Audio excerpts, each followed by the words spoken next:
Pronto, pessoal, voltando.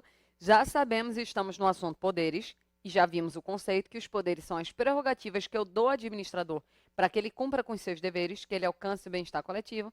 E estamos fazendo a diferença simples de ato vinculado e ato discricionário. Ato vinculado, o administrador atua sem liberdade para fazer escolha. Já ato discricionário, vimos só o seguinte, ó, que ele atua com liberdade. Agora, uma coisa que você já tem que saber é que essa liberdade que é dada ao administrador, ela é sempre com limites, ou seja, qualquer questão de prova que fale em atuação ilimitada do administrador é falsa, porque o administrador, pelo princípio da indisponibilidade, ele sempre tem que atuar, por exemplo, pensando no que é melhor para o interesse público. Então, ele sempre atua dentro de certos limites. Esses limites, podemos colocar aqui como exemplo, são impostos por alguns princípios. Quais seriam princípios que limitam a atuação administrativa? Por exemplo, aqui o princípio da indisponibilidade, que ele vai instituir restrições à atuação administrativa. Restrições é colocar limites na atuação. Também existem limites impostos pela legalidade, porque o administrador tem que respeitar os limites impostos pela lei. E existem limites também impostos pela, por exemplo, proporcionalidade e pela razoabilidade, que falamos na aula passada, que proporcionalidade e razoabilidade é olhar se a atuação foi adequada, se a atuação ela foi necessária. Então, veja que no ato discricionário, o administrador ele tem liberdade, mas liberdade para escolher dentro de certos limites. Deixa eu ir para um exemplo. Quando você pega a lei do servidor federal, a lei 8.112, deixa eu puxar para cá, um servidor que comete alguma irregularidade, que letra feia, nem eu entendi minha letra, peraí. Lei 8.000, ficou feio do mesmo jeito, não foi? Mas Lei 8.112/90. Essa Lei 8.112/90 diz que o servidor que comete irregularidade, ele deve receber uma punição. E existe uma punição, por exemplo, que é a punição de suspensão. Que essa punição de suspensão pode o servidor ficar sem trabalhar e sem receber nada durante o período da suspensão, ou pode ser que ele venha a ser suspenso, mas ele tenha que continuar trabalhando e só recebe metade. Isso aí é assunto de mais para frente. Mas eu quero mostrar para vocês que o servidor ele pode receber uma punição de suspensão. E a suspensão ela vai de quantos dias até quantos dias? Segundo a Lei 8.112, essa suspensão ela vai ser de, no máximo, 90 dias. Então, em uma linguagem bem simples, ela vai aqui de 1 dia até 90 dias. Isso aqui vai ser o prazo máximo em relação ao período de suspensão. Perceba o raciocínio lógico. Quando eu tenho aqui 1 dia, pode ser que eu dê 2 dias, 3, 10, 15, 20, 40, até 90 dias. Dentro disso daqui, eu estou respeitando o que manda o quê? A lei. A lei diz que pode ser no máximo de 90 dias. Então, se eu der uma punição de até 90 dias, eu estou respeitando o que manda a lei. Só que deixa eu te perguntar uma coisa. Imagina que Maria cometeu uma irregularidade. Após um processo administrativo disciplinar, ela recebeu uma punição de suspensão de 90 dias. Aqui, ó, recebeu uma punição de 90 dias. Eu te pergunto, essa punição é lícita ou ilícita? Eu escutei várias pessoas me dizendo assim, lícita, ué. O máximo não é 90 dias, ela foi punida no prazo máximo, então não tem problema nenhum. Mas tem uma coisa, além de analisar se aquela conduta respeitou a lei, eu tenho que analisar, por exemplo, se ela é proporcional, se ela é razoável. Estão percebendo? Olha o raciocínio lógico. É a primeira vez que Maria fez uma irregularidade. E foi uma irregularidade simples, bem simples. Primeira vez que ela faz uma coisa errada na vida e já ganhou a punição em suspensão máxima de 90 dias. Perceba que 90 dias está dentro da lei. Mas feriria o quê? Proporcionalidade e razoabilidade. Ferindo os princípios, a conduta do administrador é ilegal. Então, o raciocínio é, não basta respeitar a lei. eu tenho que respeitar também os limites do necessário.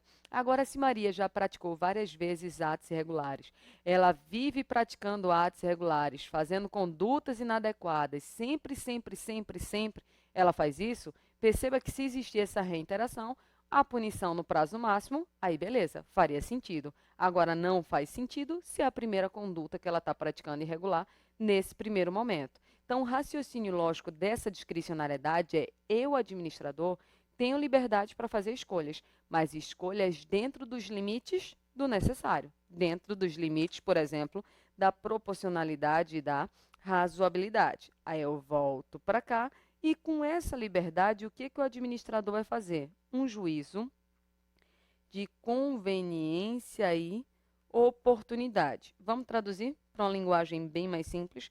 O que é fazer um juízo? Aqui seria fazer uma escolha. O que é o conveniente? É olhar o que é mais adequado. E o que é o oportuno? É olhar o momento. Então, juízo de conveniência e oportunidade, traduzindo para uma linguagem bem mais simples, é o administrador poder escolher o que é mais adequado naquele momento. Nesse exemplo que eu dei aqui para vocês, o que é mais adequado nesse momento? Se Maria praticou apenas um único ato irregular, é mais adequado uma punição por aqui, 1 dia, 2, 3. Agora, se Maria já fez várias condutas irregulares, é mais adequado nesse momento aqui dar uma punição maior, 60, 70, 90 dias. Então, perceba que eu vou analisar a conveniência e oportunidade, ou seja, eu vou analisar o que é mais adequado para aquele momento. Então, em resumo até agora, no ato vinculado, o administrador ele não tem liberdade de escolha. Exemplo, se um servidor pratica um ato irregular, ele deve ser punido. Então, a aplicação da punição é um ato vinculado, ele tem que ser punido. Mas aí eu te pergunto, se ele for receber uma punição de suspensão, por quantos dias ele vai ser suspenso? Aí o ato já é do tipo o quê? Discricionário, porque eu vou dar uma certa margem de liberdade ao administrador para ele analisar qual punição é mais adequada para aquele momento, ou seja, qual é a mais conveniente e oportuna. Então, em resumo, ficaria mais ou menos assim, ó. Eu tenho aqui a lei. Depois que a lei é feita, vai vir aqui a atuação do administrador.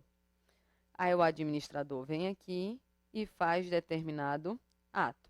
Só que esse ato pode vir a ser um ato vinculado, ou esse ato pode vir a ser um ato do tipo discricionário.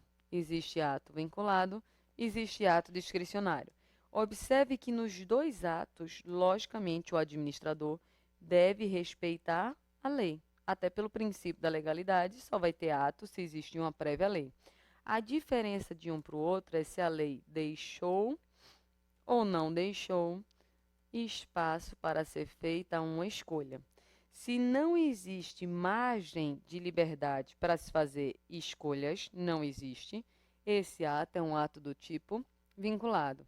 Agora, se o administrador ele pode escolher o que é mais conveniente, que é o que é mais adequado, e oportuno, aí estamos diante de um ato do tipo discricionário.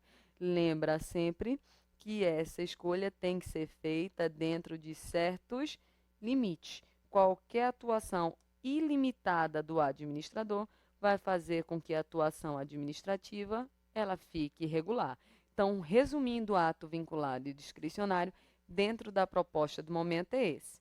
A grande questão é, o administrador, ao praticar esse ato, pode ser que o juiz venha exercer uma fiscalização sobre esse ato, mostrando, fica mais ou menos assim, ó. Imagina que aqui eu tenho o juiz e aqui eu tenho o administrador, juiz, poder judiciário, administrador, quando falar só em administrador na sua prova e não disser mais nada, é poder executivo. O que eu quero saber é, o juiz pode exercer uma fiscalização sobre os atos que estão sendo praticados por esse administrador? Pode. Observe que nesse caso vai ser feito um controle. Controlar é fiscalizar, é analisar o que está acontecendo. Então, o juiz pode exercer uma fiscalização em relação aos atos praticados pelo administrador. Veja que, como são poderes diferentes, esse controle é um controle externo, é o controle de um poder sendo realizado pelo outro poder. Só que quando eu falo em controle, eu vou explicar isso daqui. Esse controle pode ser de dois tipos. Pode ser de legalidade. Quem já estudou não se assuste. Ele pode ser de mérito. Vou mudar umas coisas aqui depois, tá? Controle de legalidade é simplesmente para analisar se o administrador respeitou ou não respeitou a lei. Agora, controle de mérito é para saber se aquele administrador fez ou não fez uma boa escolha. Deixa eu dar um exemplo para vocês. Imagina que eu tenho um juiz e eu tenho aqui um administrador. O administrador está praticando atos ilegais. Se ele está praticando ato ilegal, o juiz não pode, mediante uma provocação, analisar aquele fato ou pode? Pode. Vai ser um controle externo em relação à legalidade. Vou dar um exemplo bem bizarro para você, tá certo? Imagina que o servidor João foi demitido porque ele torcia, sei lá, para o Corinthians. Vou dar um exemplo, não sei nem porque eu estou falando time de futebol, não sei nem exemplo com time, mas vamos lá. João torcia para o Corinthians, aí ele foi demitido. Foi exatamente por isso, porque ele torcia para o Corinthians. Isso daí é uma demissão legal ou ilegal? Claro que é ilegal, ele torce para quem ele quiser. Então, o simples fato de você torcer, você não pode ser demitido. Então, o João pode buscar o Poder Judiciário para poder tentar anular sua demissão e voltar a trabalhar, sim ou não? Claro. Então, o juiz vai analisar aquela demissão e, ao constatar que a demissão foi ilegal, João vai ter o direito de ser o quê? Reintegrado. Ele vai voltar a trabalhar. Veja que foi juiz analisando um ato do administrador, foi um controle externo de legalidade. E esse controle externo, ele pode sim ser de legalidade. Lembra desse exemplo simples que eu dei para vocês. Agora vamos imaginar outra situação. João recebeu uma punição de suspensão por 20 dias. 20 dias. Lembra que era de 1 até 90. Então, ele recebeu uma punição de suspensão por 20 dias. Só que ele ficou insatisfeito, ele achou que foi muito aquela punição. Pode simplesmente o juiz invadir a escolha do administrador se a punição foi proporcional, foi razoável. Pode o juiz se meter nesse fato? Não, porque o controle externo ele só pode ser de legalidade. Ele não vai poder vir a ser de mérito. Em outras palavras, vou fazer um outro esquema, é o seguinte, ó. Quando se estuda um tópico chamado de controle, isso aqui vai ajudar o assunto atos administrativos, como já sabemos, controlar é fiscalizar, é analisar.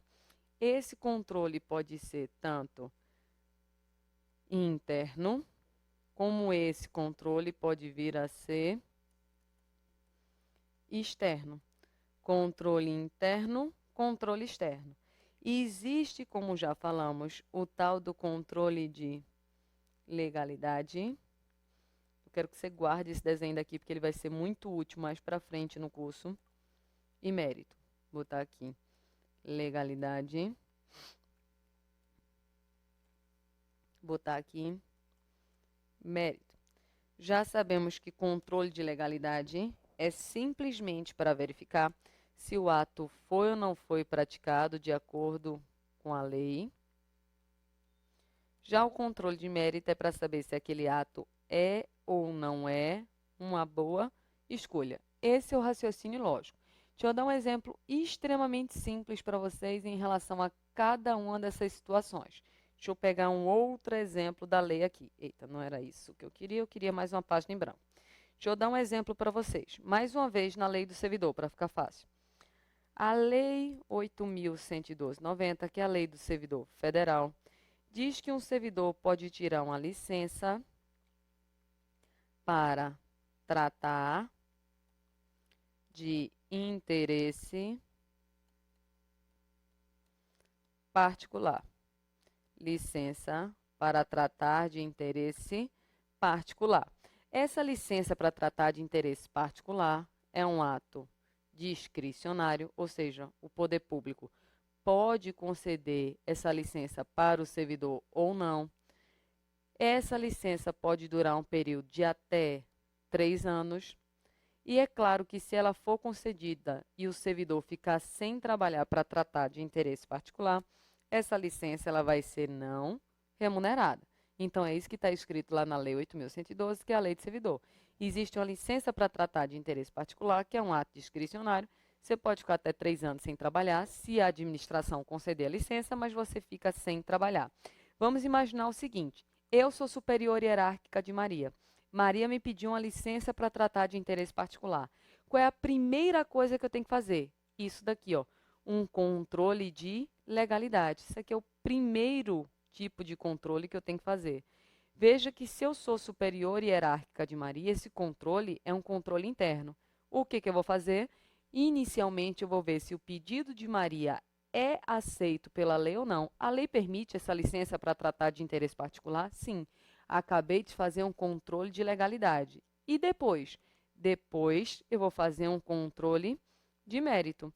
Eu vou ver se Maria se ausentar durante aquele período é adequado, é oportuno, ou seja, vou fazer um juízo de conveniência e oportunidade. Então, veja que eu, chefe, pedido da minha subordinada, controle interno. Primeiro, eu vou olhar se o pedido dela está ou não está de acordo com a lei. Se estiver de acordo com a lei, agora eu vou escolher se concedo ou não concedo a licença. Foi um controle interno de legalidade e um controle interno de mérito. E esse controle interno pode ser dos dois, tudo tranquilo. Agora, vamos imaginar a seguinte situação. A minha subordinada Maria era muito minha amiga. E eu fiz uma maracutaia com ela, um jeitinho brasileiro, para fazer o seguinte. Ela tirou a licença para tratar de interesse particular, só que não foi dado baixa no sistema, dei alguma mutreta, não sei como é que se faz, mas dei algum jeitinho de fingir que ela ainda estava trabalhando e, em resumo, ela continua recebendo. Aí, olha o ponto. Ela está em licença para tratar de interesse particular, mas ela continua recebendo. Então, essa conduta está sendo legal ou ilegal? Claro que é ilegal. Eu estou gastando indevidamente o dinheiro público, fazendo uma conduta que é proibida pela lei. Se o juiz recebeu uma denúncia, pode apurar esse fato que está acontecendo aqui na administração, sim ou não? Pode, porque está tendo gasto indevido de dinheiro público. Eu estou ferindo a lei. A lei disse aqui, ó, que era não remunerada. Se a servidora continua recebendo, o recebimento é ilegal. Se o juiz for analisar esse fato, vai ser isso aqui, ó, um controle externo. E vai ser um controle externo em relação a que a legalidade. E o juiz pode fazer isso, pode controlar a legalidade dos atos praticados pela administração. Agora, imagina que eu, administração, eu, superior hierárquica de Maria, concedi a licença, mas concedi exatamente nesses termos daqui, ó, pelo período de até 3 anos e não remunerada. E eu concedi porque achei que era conveniente e oportuno ela tirar essa licença para tratar do interesse particular dela, seja lá qual ele for. Então, eu, como chefe, achei conveniente e oportuno. Até aí o ato está ilegal ou legal? Legal. Então, pode o juiz olhar para mim e dizer assim, olha, não gostei de você ter concedido a licença Maria. Mande ela voltar a trabalhar? Pode? Claro que não. Com todo respeito, eu iria dizer, seu juiz, o senhor toma conta da sua casa, que da minha casa cuido eu. Porque as escolhas são internas. Se não tem nada de ilegal aqui, o juiz não pode se meter, porque isso iria ferir a separação dos poderes. Se tem uma ilegalidade, o juiz se mete. Mas se eu dei a licença no prazo que a lei deixa, ela está sem receber, está tudo certinho, o Poder Judiciário não pode se meter. Por quê? Porque não vai poder existir controle externo de mérito. Só vai existir aqui o controle externo em relação à legalidade. Nós vamos aprofundar esse tópico mais para frente. O que eu queria mostrar para vocês é o Poder Judiciário, ele não pode controlar os atos administrativos ou pode? Pode. Só que esse controle vai ser um controle em relação à legalidade dos atos. Ele não se mete no mérito, ou seja, ele não se mete na escolha, porque a escolha é necessariamente interna e não externa.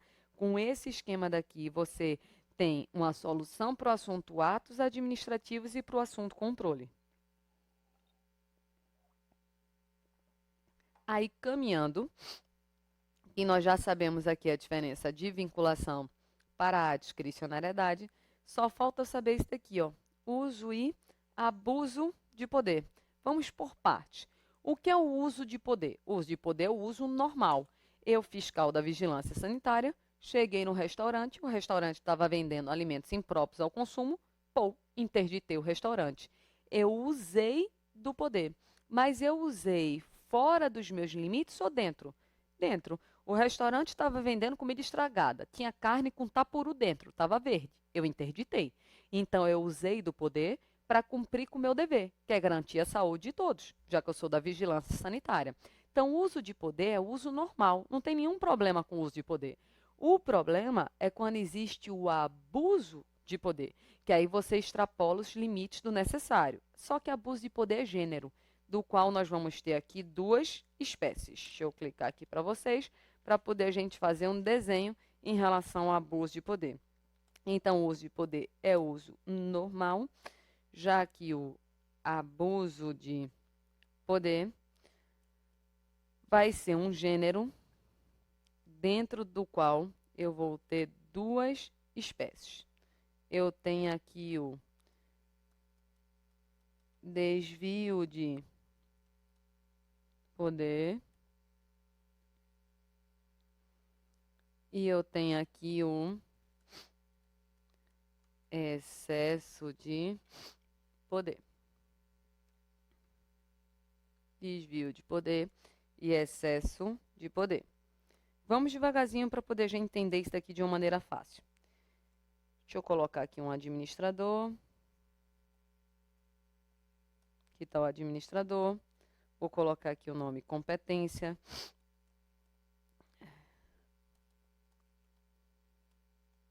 Vou colocar aqui fim da lei.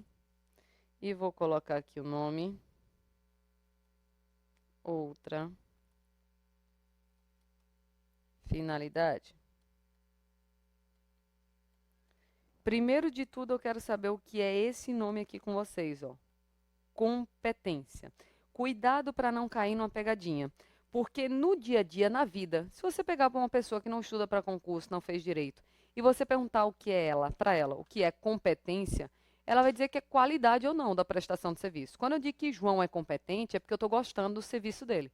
Quando eu digo que Maria é incompetente, é porque eu não gostei do serviço dela. Não é mais ou menos assim, numa linguagem popular?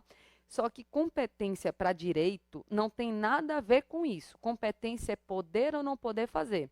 Deixa eu dar um exemplo simples. Eu passei no concurso para ser professora de Direito Administrativo da Universidade Federal de Pernambuco. Passei no concurso. Comecei a dar aula. Minha aula é boa. Sou competente? Sou. Passei no concurso para ser professora da Federal. Comecei a dar aula. Minha aula é uma bosta. Sou competente? Sou. Professora, mas a aula não é ruim? Sim. Mas competência é poder fazer. Se eu passei no concurso, fui nomeada, assinei o termo de posse, eu não posso estar dando aquela aula ou posso? Posso. Se eu posso estar dando aquela aula, eu tenho competência para fazer aquilo. Então, competência não tem a ver com qualidade. Qualidade é princípio da eficiência. Competência é poder ou não poder fazer. Então, vamos imaginar um exemplo bem simples. Eu tenho aqui um prefeito. O prefeito é um administrador. Ele tem competência para realizar desapropriações, sim ou não? Tem. Por exemplo, se ele quer construir um novo posto de saúde, ele pode expedir um decreto desapropriando essa casa para instalar um posto de saúde e melhorar a vida de todos, sim ou não? Sim. Ele é administrador, ele tem competência para praticar o ato e ele desapropriou, nesse meu exemplo, para a finalidade que a lei manda, que a lei diz que eu posso desapropriar quando existe uma utilidade pública. Eu quero colocar um posto de saúde, então eu estou desapropriando para uma utilidade pública. Até aí foi uso de poder. Até aí está tudo normal, não tem nenhum problema.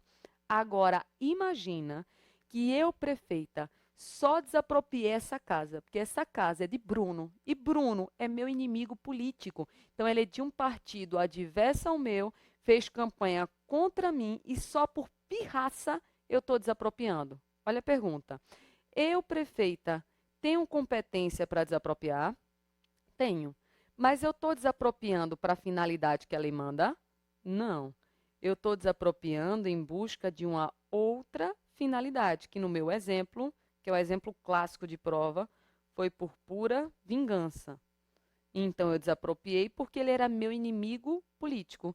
Então, perceba que eu desviei da finalidade da lei para atingir uma outra finalidade. Isso é chamado de desvio de poder e pode ser chamado também de desvio de finalidade. Então, o que é o desvio de finalidade? É quando o administrador, apesar de competente, pratica um ato para finalidade diversa daquela prevista em lei. Exemplo que nós demos, desapropriar a casa de um inimigo político. Beleza? Só que além do desvio, nós temos também um excesso de poder. Deixa eu desenhar aqui um administrador também. Aqui está o administrador. Vou botar aqui um nome. Competência. Vai ficar bem fácil, um exemplo, bem fácil mesmo. Imagina o seguinte, outro exemplo agora. No Brasil, em algumas situações, pode ser que exista a interceptação das comunicações telefônicas, sim ou não? Sim, é o famoso grampo, né, que o povo popularmente chama de grampo. Então, em algumas situações, é autorizado, sim, existir interceptação das comunicações telefônicas. Só que a própria Constituição diz que essa interceptação só pode ser feita com autorização de quem? Do juiz. Então, eu preciso do juiz autorizando a interceptação das comunicações telefônicas. Imagina que eu sou delegada, não sou juíza. E eu estou investigando uma associação para o tráfico. E eu quero escutar o que eles estão falando no telefone. Aí delegada, autorizei a interceptação das comunicações telefônicas. Essa prova da interceptação vai ser válida ou inválida? Inválida. Porque eu, delegada, eu poderia ter autorizado aquilo? Não, porque só quem poderia ter feito essa autorização seria o juiz. Então, eu, delegada, agi dentro da minha competência ou fui além? Fui além. Se eu fui além, eu me excedi. Se eu me excedi, eu cometi um excesso de poder. E o que é o excesso de poder? É quando o administrador, ele pratica um ato sem sequer possuir competência para tanto. Então, ele nem poderia estar fazendo aquele ato, mas faz. Então, veja que no excesso de poder, o problema é que o administrador ele não tem competência para fazer o ato. Já no desvio de poder, ele tem competência. Ele poderia estar praticando aquele ato. Agora, ele pratica um ato para uma finalidade diversa da prevista em lei. Veja que nos dois casos eu tenho aqui um abuso de poder, que é gênero, do qual eu tenho duas espécies, que são desvio de poder e o excesso de poder. Vamos trabalhar com esse assunto novamente no assunto atos administrativos. Veja que com isso matamos esse tópico de vinculação e discricionariedade. Então, já sabemos aqui o conceito em relação aos poderes, já sabemos o que é ato vincular e discricionário, já falamos também um pouquinho de nada em relação ao controle, que vamos aprofundar isso mais para frente. E agora, de fato, vamos começar os poderes em si. E o primeiro poder que nós temos que estudar é esse poder aqui, hierárquico. E eu já quero que você pense automaticamente em uma coisa. Quando você pensar em poder hierárquico, eu queria que a primeira coisa que viesse à sua cabeça fosse o desenho de uma pirâmide. Toda vez que eu desenho uma pirâmide, eu quero que você pense em poder hierárquico. Porque essa pirâmide daqui, ela vai representar a estrutura administrativa. E o que é o poder hierárquico? É o poder de distribuir e escalonar as funções. Em uma linguagem simples, pensa comigo. Quando você tem, sei lá, um concurso para um TRF, tem a função do técnico, tem a função do analista administrativo, tem a função do oficial de justiça. As funções, elas são distribuídas. Aí você passou, por exemplo, para analista administrativo. Você entra no topo da carreira ou na base?